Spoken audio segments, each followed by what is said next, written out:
Zental Keep, under the city in the sewers, 3 months ago.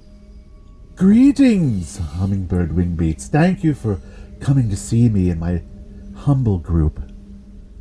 Cancer Crone. That's a strange name. Well, less strange than what I have to tell you. I need you, hire you and your companions. We only hunt those worthy of punishment.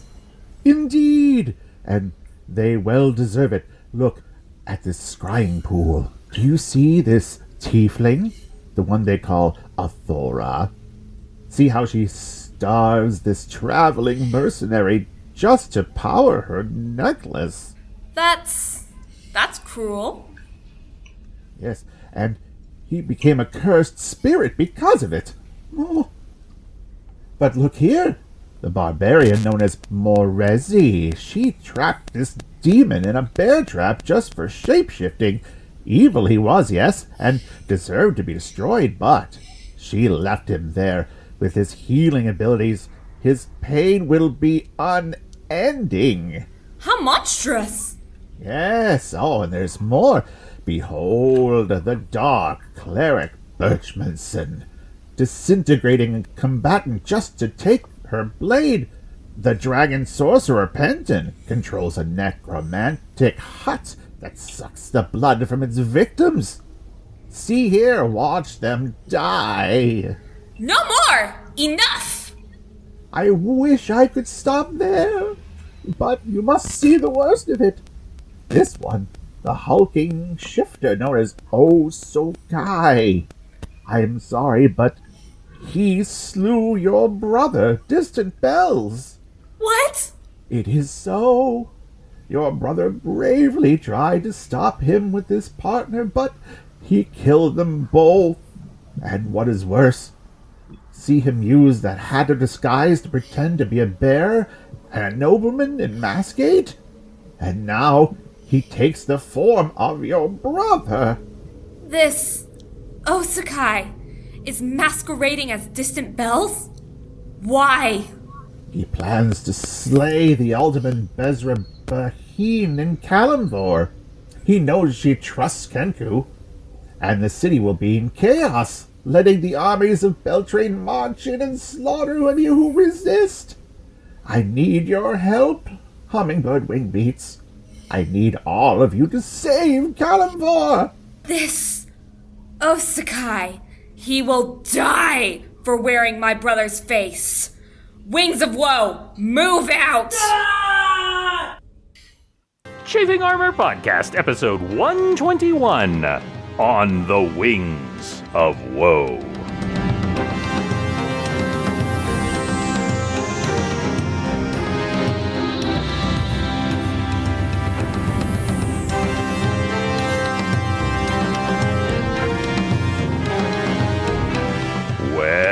Welcome back to the Chafing Armor Podcast. I'm your host and lovable Dungeon Master, Michael Corley. And with me tonight is Riley. Riley, tell us who you will be playing. Hi, I'm Riley, and I'm playing Hummingbird Wingbeats, a Kenku monk. Indeed. And Izzy. Izzy, tell us who you will be playing. Hello, everybody. My name is Izzy, and tonight I am playing Portia, the halfling cleric. Indeed. And James. James, tell us who you will be playing. Hello, everyone. I'm James, and I'm playing Siliquinth, the female elf bard. Ah, this is going to be fun. And Lee. Lee, tell us who you will be playing. G'day, everybody. My name is Lee, and I will be playing Master of Illusions, Taraville, the half-elf. Beautiful. And last but certainly not least, Dare. Dare, tell us who you will be playing. Greetings, everyone. Tonight I will be playing the renowned Ranger Paladin, Thrand. Beautiful. And you are all part of the group of mercenaries known as the Wings of Woe, led by the legendary Hummingbird Wingbeats. And you have discovered Hummingbird's own brother has been slain by the evil Osokai, and you have come all the way to Kalimvor to seek them out and destroy them. You have been told that you are to defeat them. You are to find the staff that is inside the necromantic hut. And you have a contact that will meet you at the docks later tonight and will show you the sigil of the cancer crone, an eye with a jagged slash through it. And you will know to deliver the staff to them, and you will receive your full payment. And you have been carefully positioning yourself to ambush this party as they walk down towards the dock area where they are planning on meeting the magistrate. Now, tell me, we know that from the previous episode that Hummingbird, you were up on the rooftop. But tell me, where would be some of the places some of the rest of you would hide for this ambush? What sort of area is this happening in? So this is in Kalimvor. This is in basically a industrial area. This is getting towards the dock. There are buildings here for storage. There are buildings here for large purchases. This is for items that are getting ready to be shipped on the Sand Swallow Sea, either to Masgate or back to Beltrain to trade with Beltrain. All right. Well, Siliquinth is going to be standing near a busy-ish doorway, someplace where there's a lot of foot traffic, with her wide-brimmed hat on the ground and playing her penny whistle. Oh, and we thought he heard the whistle, penny whistle band. Sorry, I just got sued by the monkeys. I love it. I absolutely love it. Portia, the cleric, where would you have positioned yourself? I think that Portia would be, as a halfling, only just shy of 3 feet tall. I think that she would just be, pulling her hood over her head. It's a red sort of leather and cloth getup, and just trying to be inconspicuous. She has a dagger, and is maybe whittling something. Perfect. Maybe another dagger. And what about our illusionist? Probably sitting in a corner meditating. Mm-hmm. Just crisscross applesauce. Oh, he'll be making a flamboyant show of it. He'll have his legs crossed. Be sitting on a stool, but his legs will be hovering. In that stereotypical meditation pose with the palms upturned and the middle finger and thumb pressed together and eyes closed and hum. Beautiful.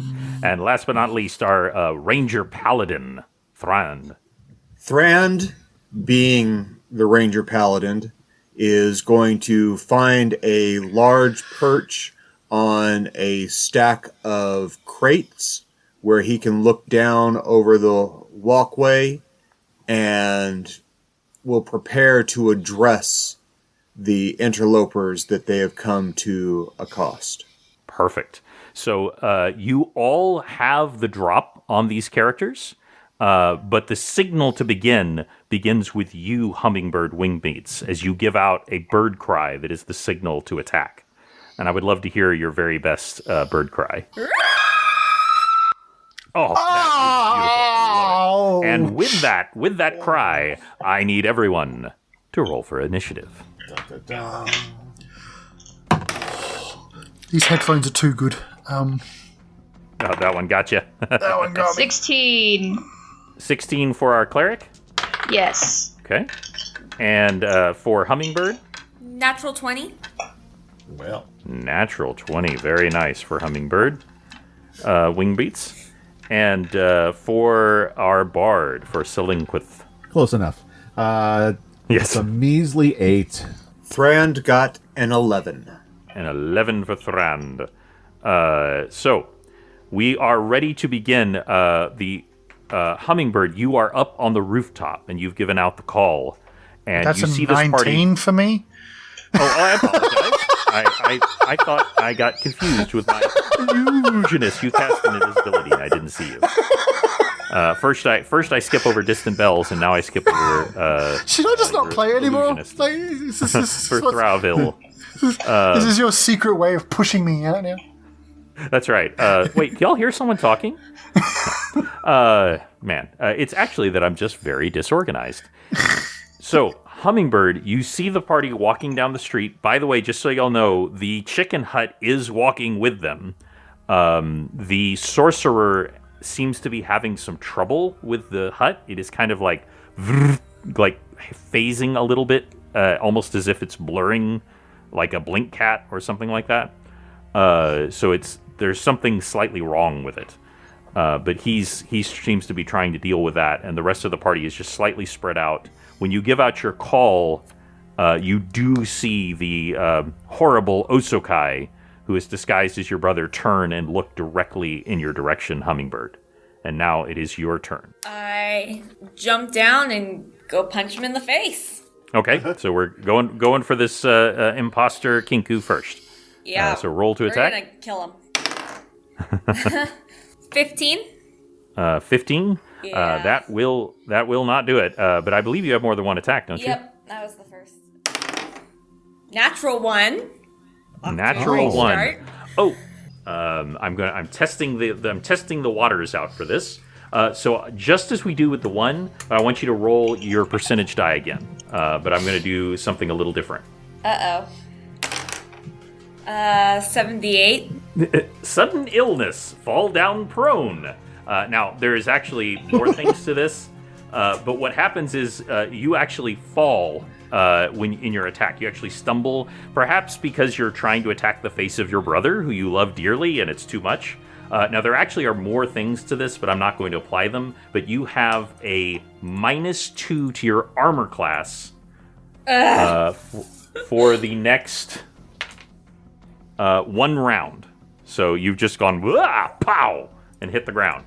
If the attacker wanted to, they could actually try to apply do a coup de grace on you. But so I'm going to see how this works out. I'm trying it out on this one. We are doing a fumble table. But just so y'all know, I also have a critical hit table of some goodies for y'all. So let me know if you get a natural 20 as well, or a critical. That will bring us to Ali with Thraurville, the illusionist. What are you going to do? Why not? Let's just go all out. First things first, he's going to.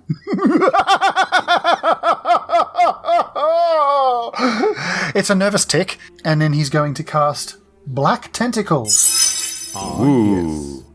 Everyone's favorite. Is that an area effect, or is that... It is an area effect. Tentacles grapple all within a 15-foot spread. That will be centered on the center of the party. Mm-hmm. That would roughly be the chicken hut and Penton. Yes. Lasts for 13 rounds. Has no saving throw. And I can use all my feats. And has a range of 230 feet, so they are within range. So describe to me what it looks like when you cast this spell. Well, he'll continue to laugh. Rise, my pretties.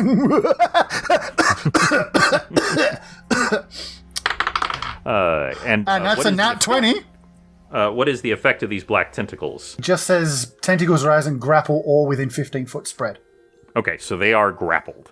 Yes. And they will need to make a roll in order to break free. Yeah, and I think if they get grappled, they get like 2d6 damage, and then they have to use like a strength or dex check to escape. None of that is on the sheet, but you're the spellcaster, so... Yes. Yeah. I've used this 1d6 spell more than plus once. 4 bludgeoning damage. Yes. Okay. Yeah, I'm going to have to look up a lot of spells on this, and that's fine. That is beautiful. And by the way, take an inspiration point that you can use, because I already have one, so I can't use it. Oh, that's right. Well, this character doesn't. Oh, no, you're right. Yeah. Okay, I will take it. Yeah. Yeah, you all can have one inspiration point, and I'm giving it to you because it was so smart to use an area effect on your first attack, because you're dealing with a bunch of opponents, and that's just really smart. And that will bring it to Portia, our cleric. So can you remind me of the physical plane, the scene that I'm looking at here? What Portia is like So seeing? imagine a wide cobblestone street, mostly deserted. It is dusk. There's lots of barrels and crates stacked to each side. There's large buildings. Each of them are about 2 stories high. A few of them are go up a little higher than that. And it's going towards the dock, going towards the more industrial area. And who am I looking at?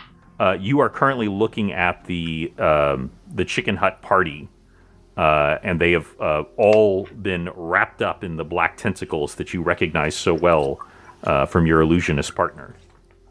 These funky guys, these weirdos.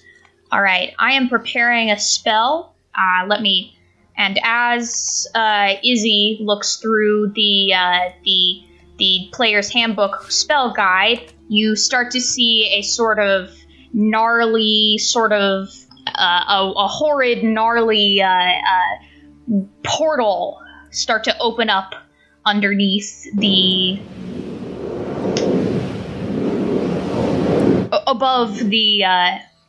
gnarly portal open up above the chicken hut. And from inside comes out Portia is casting Summon Monster 4th level. Ooh. And has, imagine a porcupine, if a porcupine had a baby with a dog and it never ate. You would be looking at a howler, which is a summonable monster. It's gnarly. I'm going to say that as it, I control it, right? Mm-hmm. As it touches down onto the ground in front of the Chafing Armor party, it has giant quills on its bony, pallid neck. The creature thrashes its neck, one massive movement, and releases 1d4. That is one quill out in the direction of one of its adversaries. I'll let you choose who it hits, and they must make a DC 16 reflex save or have a giant hell dog quill up in their skin. So I rolled, and it attacks Athora. She was toward the front, kind of with Merezi towards the front. And unfortunately, she rolls a 5 to save versus the quill. But the Howler does not actually... Well, his first one actually does not... Wow, he rolls terrible, and he has great bonuses to hit. So his attack fails, but he does... That quill goes right through her knee. And you see her wince in pain, and it actually grapples her on top. Well, you can't actually be fully grappled twice, but it does manage to... its grapple has a much higher to hit. And it does 10 points of damage to Athora. It also imposes a -1 penalty on attack saves and checks per quill. Correct, because she has a quill sticking out of her knee. It is very uncomfortable. And that will bring it to the Chafing Armor party. And they see this attack, they see this creature pop out, and they just swing into action. A lot of things happen at once. You see Merezi look over at her compatriot, Thora, take a quill to the knee and get grappled by this big creature. Now, of course, they are all grappled right now by these tentacles. So they are all going to need to roll to save. See, this is why Merezi and Tix and Athora all break 3. But Athora still has a howler wrapped around her. But Penton and Distant Bells are still wrapped up by the thing, and they all take damage from the bludgeoning of the tentacles because they believe them to be damaging them. But that means that you see a small trail of red dribble down Merezi's face. And when she sees her injured compatriot, she turns to you, Portia, with murderous intent, and her halberd flashes out from behind, and she comes hurtling towards you. And her last 2 absolutely hit because she rolled an 18 and a 16. But her first one did fail. So he is going to hit you 2 times. And she does a total of 24 points of damage to you, Portia. As you just, all you see is half-orc. Just half-orc looming over you and just bashing at you with this halberd. And you manage to deflect the first, but the next 2 slam into you. Tix sees what is happening, and he also moves forward, and he casts protection on Athora, who is currently being grappled, and you see her body begin to glow, and the protection washing over her. Thora is also pretty mad at you, Portia, and a longsword flashes out. But she actually has to break free. She does, though she does take damage from the Howler. She takes an additional 7 points of damage from the Howler as she breaks free from it. And she, her second attack hits you, Portia, doing 15 points of damage to you, Portia. So in a single round of combat, you've already taken 39 points of damage, and y'all realize just how dangerous this party is. Distant Bells is still... You are... I'm going to flip just for a second here back to you, Distant Bells, as you see your sister jump off a roof and then try to kill you. But perhaps being so startled, you don't know why, but she actually trips and falls, and that does not seem like her at all. So she clearly is not herself, or, discombobulated in some way. What I would like, first of all, I would like you to do a quick spot check, Distant Bells. Okie dokie. Oh, okay. That's not too bad. 26. 6? Okay. 26. 26. Okay. Yes. So you are... with all possible surety that you can have. Obviously, there's magic in this world and, hats of disguise and things like that. You are as sure as you can be that this is your sister. You really do think it's her, who you have not seen in years and did not know if she was alive. What would you do or say to her? I would call her by her childhood name that we all used to refer her to, because before we could actually properly say her name. He's kind of put off, so it's more of a reflex than anything, but it'd be Bumperbit? Okay. And it'd be in his mother's voice. Oh, wow. Okay. So, Riley, obviously you, Hummingbird Wingbeats, you are a Kinku, and you know that Kinku only speak through imitating other people's speech. And so the voice you hear, first of all, I would like you also to make a spot check for me as Hummingbird. Okay. I don't have a proficiency in spot checks, so that's a 2. 2. So this could be a trick. That religious leader who hired you did show you some really terrible things about this party, and you don't think that they were, lies. And you right now you're in pain. You fell. You're in the middle of combat. Your party. You even as you're pulling yourself up, you see Portia, your cleric, just take a beating from 2 powerful fighters. So we're going to get back to you in just a second. But that will bring it to Thrand, our paladin. Thrand is going to assess the field and look for the sorcerer, who is probably the most dangerous, and... Oh, you know it. going to do what all good paladins do, is search the target, and he's going to cast Detect Evil as a free action, and then he will attack. Okay.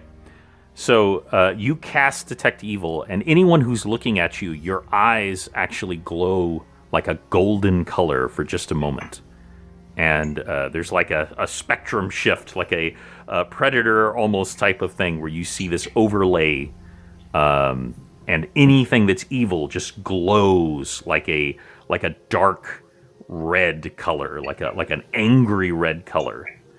And your sight is very acute. Because you are a paladin after all.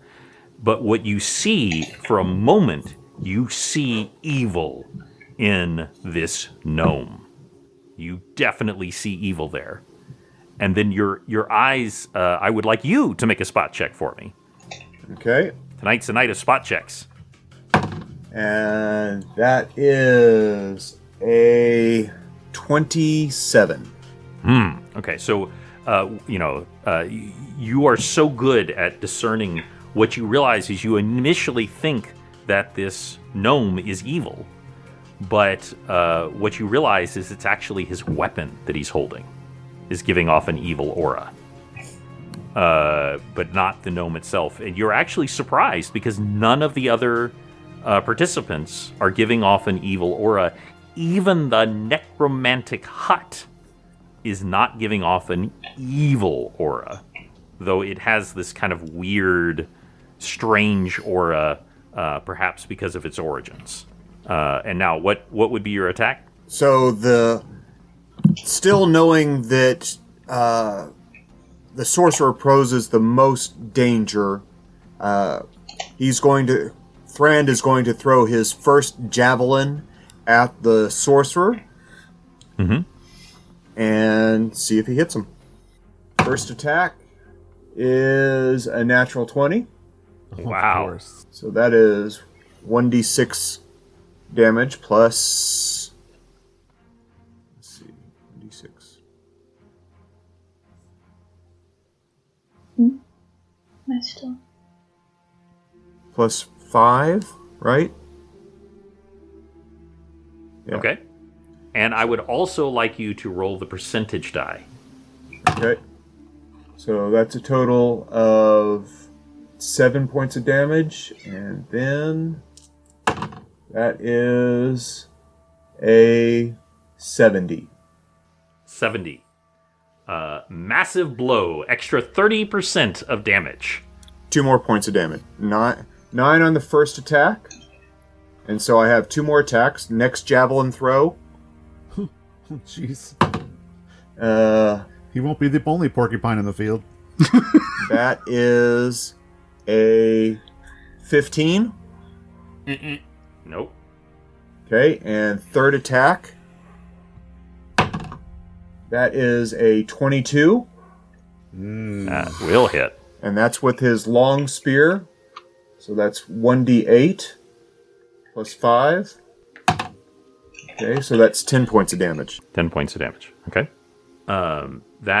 You drive 2 spears that you throw, and they go in.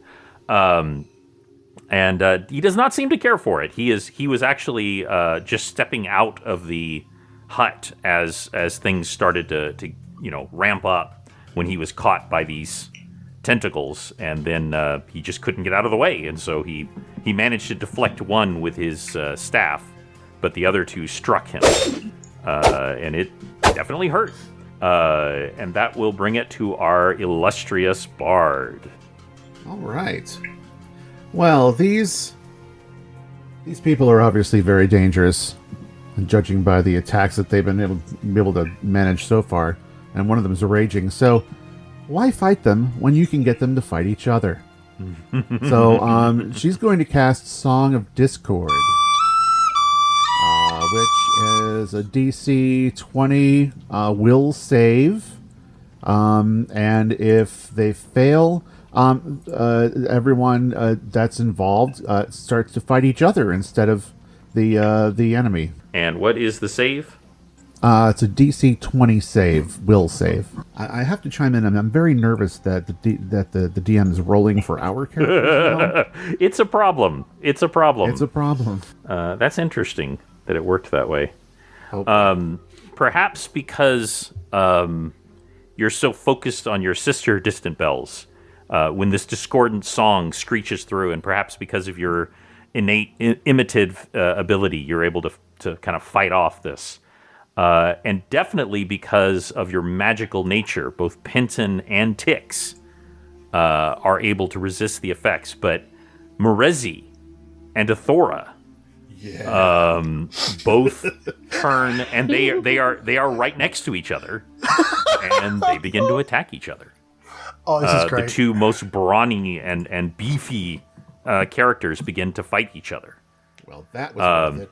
Yeah, definitely. And by the way, they were the ones who were, most likely to attack you and potentially even kill your cleric. Yeah. So that will actually bring it back to Hummingbird. Hummingbird Wingbeats. You have just heard this imposter speak in your mother's voice. What would you like to do now? Hearing the voice, it stuns me on the ground for a second. And I'm filled with rage at how someone wearing my brother's face would dare use that voice and use that name.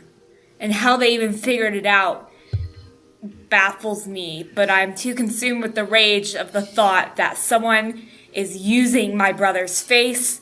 And I get up and screech at him and just attack. Okay. And I think that's very consistent with the 2 spot check as well. That's good role playing. So go ahead and roll for your attacks. All right. Ooh, that's better. I don't know what to... I rolled a 19 and it says my attack bonus is 15. Is that correct? It meant to be 15? Yep. Okay. Yeah. Yeah. Terrifyingly, yes. Monks are broken. Okay. Making sure I'm not reading it wrong. Okay. So then that would be 34? 12 points of damage. Okay. To Distant Bells? Yep. And next attack. Or to this traitor Osakai, I mean. Yeah. You get, like 4 or 6 attacks, something like that? I think she only has 3, actually. Yeah.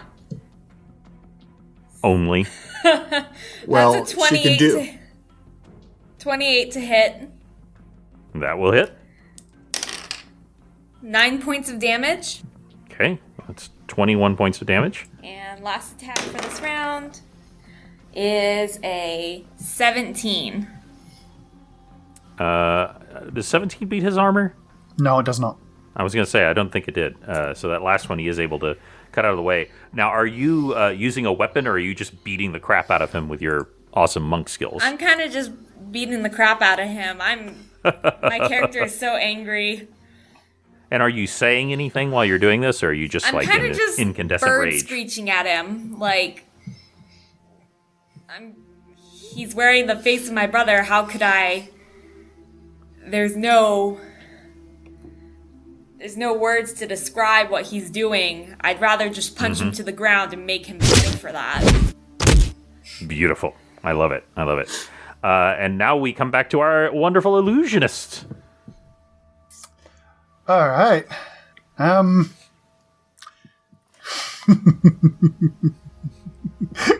That's me laughing, not the illusionist. But the illusionist is going to do something. All right. Tharaviel stands up. He was still sitting, by the way, when he cast the tentacles, but now he stands. And there's the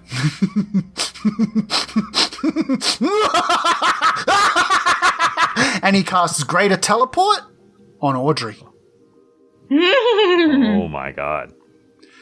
It Okay. is as teleport, but with no range limit and no off-target arrival. He sends her to Mascate. Amazing. All right. What is the save versus that? 22. 22. All right. I will roll for Audrey. Guys, this 3. is a very This is a important 3. roll. What did you say the save was? I was going to 20 say probably... go ahead. 22. She succeeds. She rolled a 15, and with her save, that is actually a 24. That is incredible.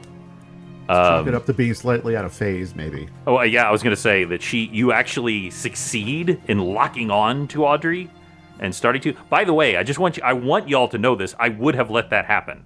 This isn't just Dungeon Master being Dungeon Master. Like, that would have been an amazing plot point for y'all conveyance to suddenly vanish. I love that so much. But she saved because she had. Can I use my inspiration? Yeah, you can use your inspiration if you want. I want to try again on that roll. All right, then she has to roll again. All right. Wait, can you make somebody else roll again an inspiration? I always said it's to re-roll one thing. It's your call. Of course. Yeah, it's exactly your call. Yeah. It would be fun, but it is your call. So what y'all see is you cast your spell, and Audrey kind of like does a and then it starts to kind of like move sideways, like it actually starts coming towards you, and y'all see like just push extra hard, and Audrey, as it's walking towards you, just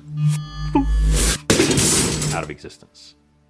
And of course, the party, y'all don't know, the Chafing Armor party, you don't know what happened. You just know that Audrey is gone.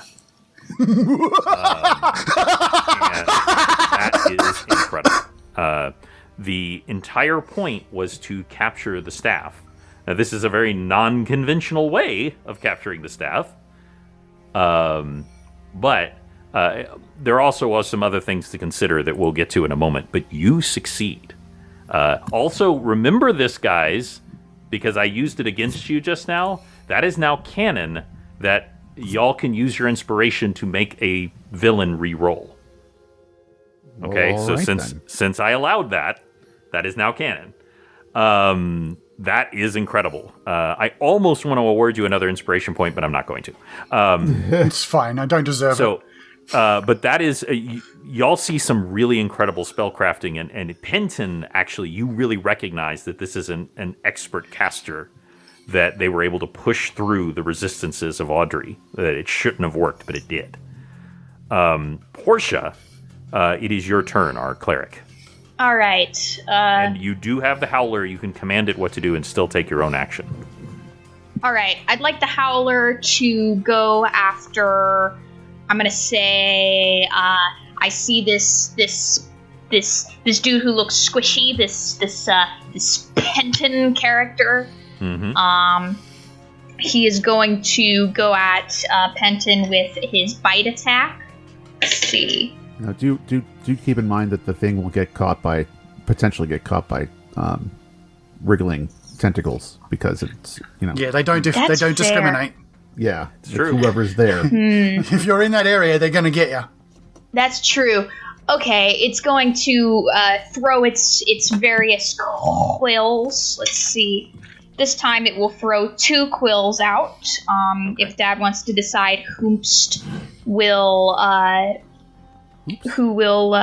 be receiving them, and they must succeed on a DC 16 reflex save. Okay, I'm going to roll my random dice here. Unfortunately, that is Penton. Oh, boy. Oof. And Penton rolls a 1. I'm going to say that they probably go out in 2 different directions.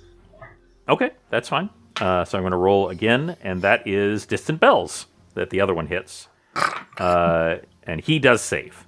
So it sticks into his leather armor. But one does strike Penton.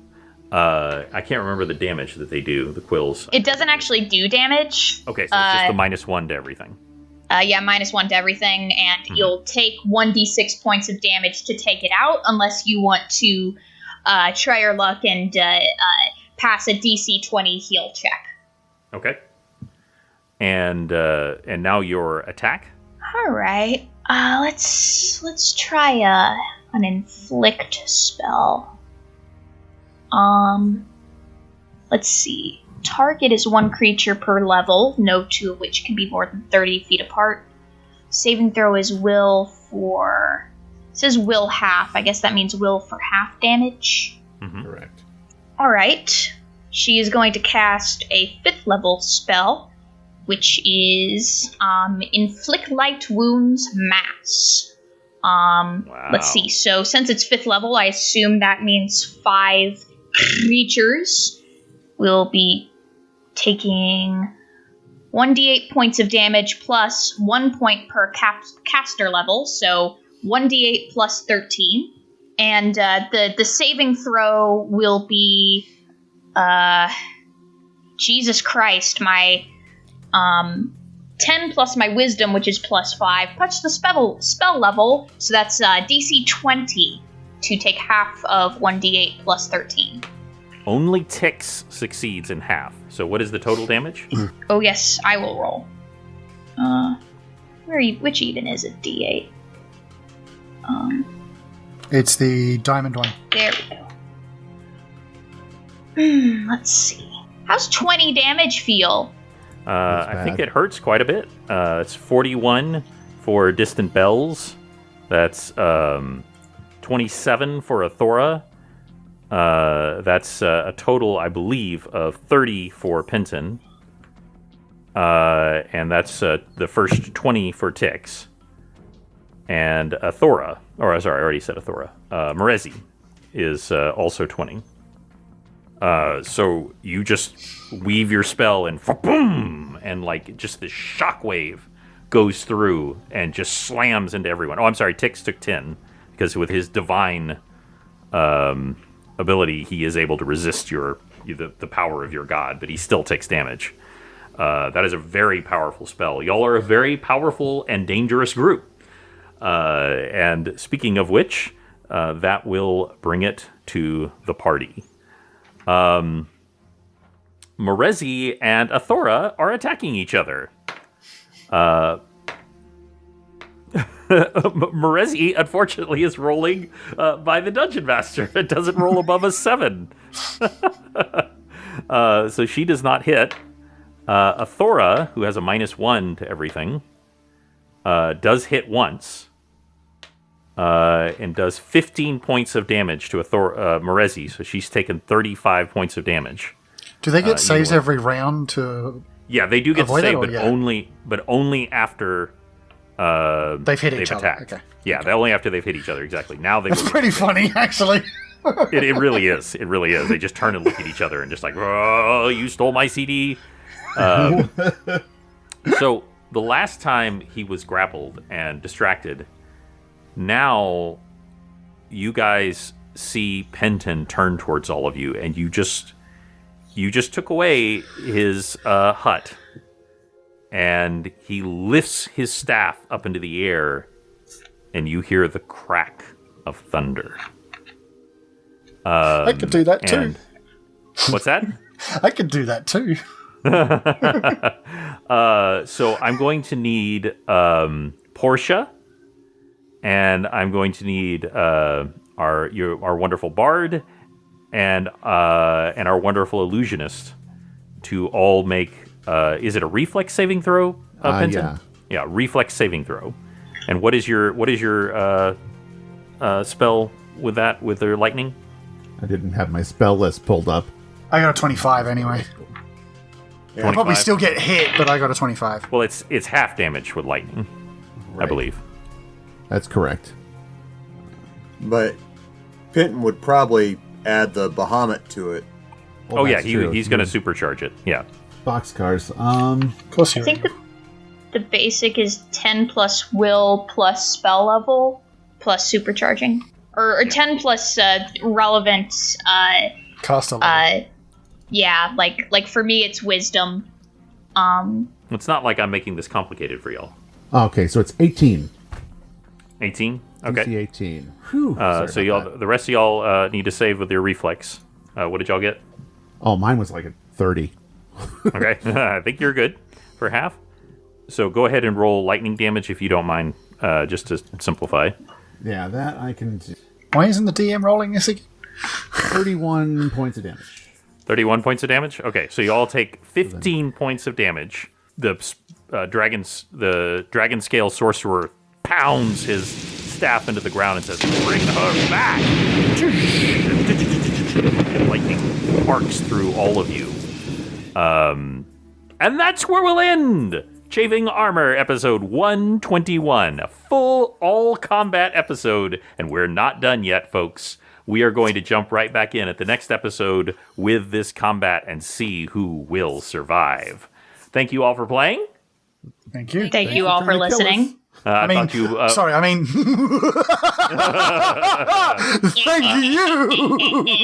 I know this is crazy as all get out, but it is fun to try something different now and again. So if anyone wants to hear us, what I want to recommend is whatever you're listening to right now. If you're listening to us on YouTube, if you're listening to us on iTunes, if you're listening to us on Spotify, just click subscribe. And that way, when the next one comes out, it'll drop right into your feed like a delicious egg ready to be broken open and enjoyed. And now you can imagine an egg breaking for some reason. I don't know. Maybe I'm just hungry. Hard-boiled, hopefully. But thanks a lot, everyone. Thank you. Thank you for not killing very us. much. Yet I'm going to get you to do the job for me. Have a great evening, and we will roll with you soon.